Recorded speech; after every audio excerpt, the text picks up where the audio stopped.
Good morning and welcome to today's positive pyjama chat, our last one for the weeklies, and then we'll be back next week for the first one of the monthlies. So doesn't change a lot yet.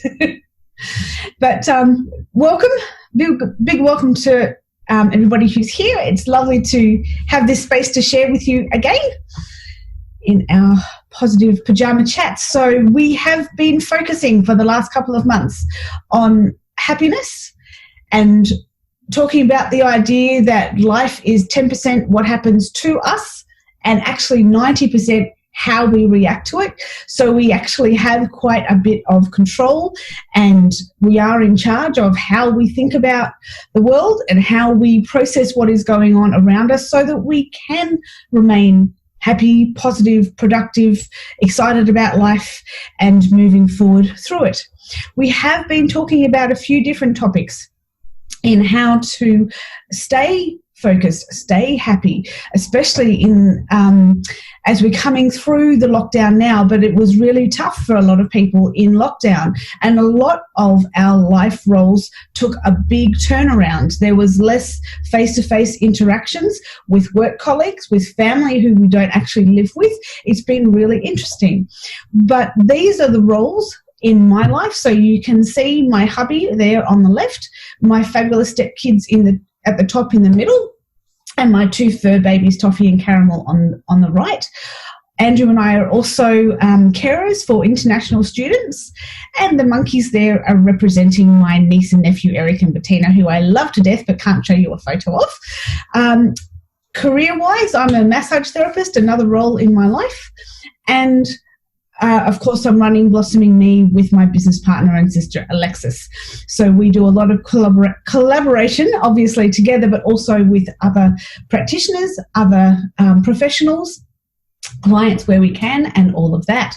So have a think about what roles are in your life. This is a really, really important part of our lives, what roles we play. Now, I wanted to go back to this section and also to values that we have been speaking about, but back to roles for a moment, because what I really wanted to work on today, to chat with you about today, is the people in our life. And of course, we often define our roles by the people that we have those roles or play those roles with, or in some cases the animals we have as those roles. They replace those people too. But we've been talking about roles, we've been talking about people. People are really powerful anchors in our world. We also spoke about people in terms of the values that we have. People are often part of our meaningful experiences, but most importantly, they can really help us to understand what our values are in just simply tapping into those people who we admire.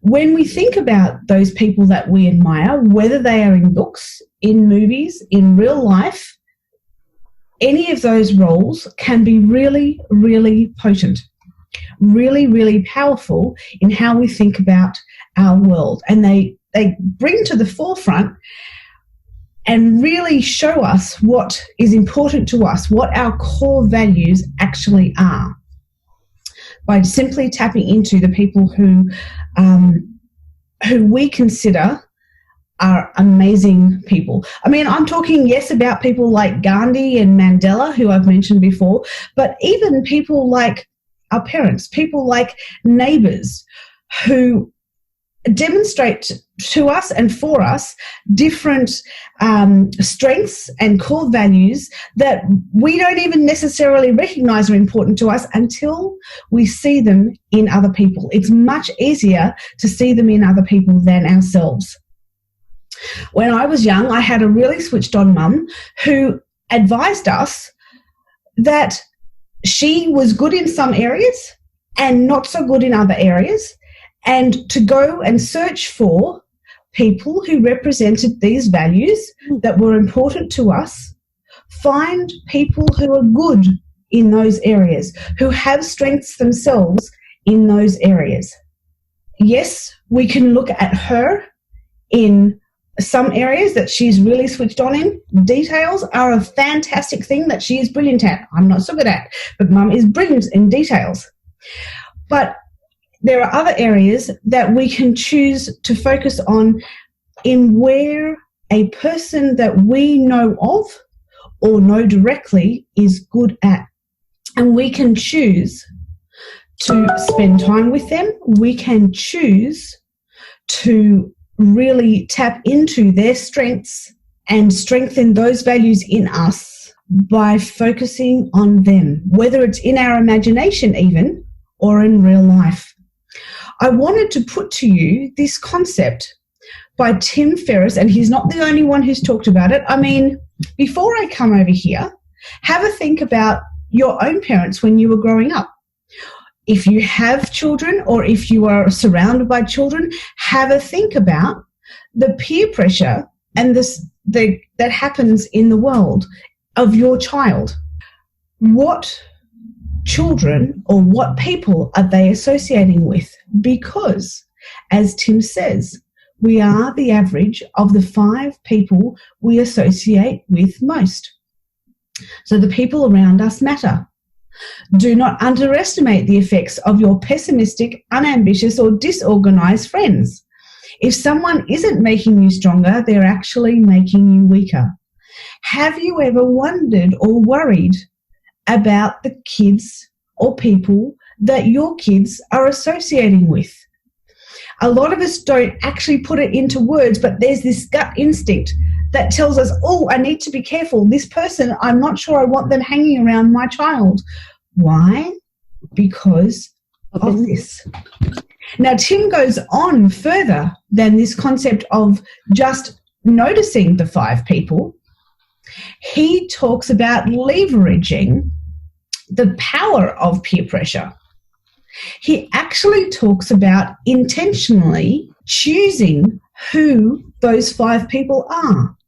If we are working on fitness goals, health goals, financial goals, attitude goals, anything in particular that we might be focusing on, we can simply make sure that we are spending the majority of our time surrounding ourselves with the impetus, the impact, the time, the input of 5 people who we consider are strong in those areas that will simply uplift you. Has anybody done a weight loss program or any other sort of program surrounded by a community? Has anybody gone to the gym with a buddy? Simply the act of doing something like this with other people around you will help you do more than you would for yourself. That's one way that it can uplift you. Simply spending time with the input of these people will also uplift you. This can be in real life conversation if you know the person.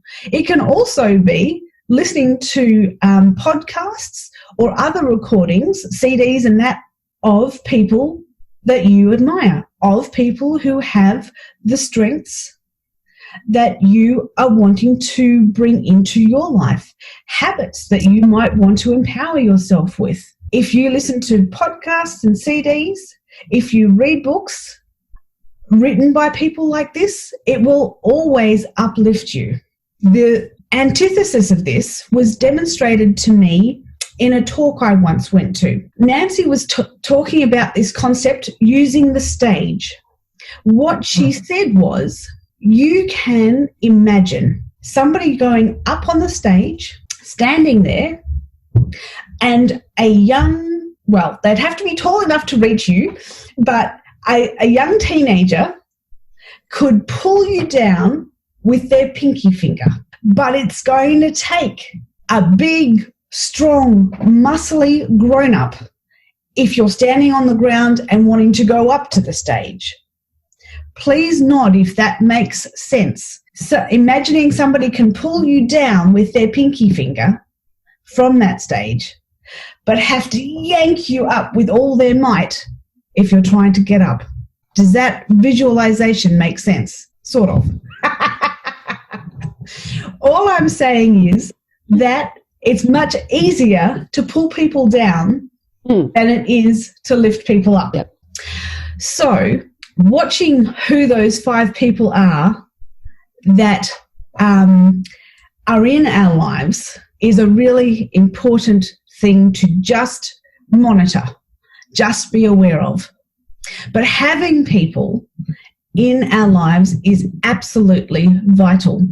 In the Very Happy People study, they found that the happiest people did not exercise more, participate in religious activities more, or experience objectively defined good events any more than others.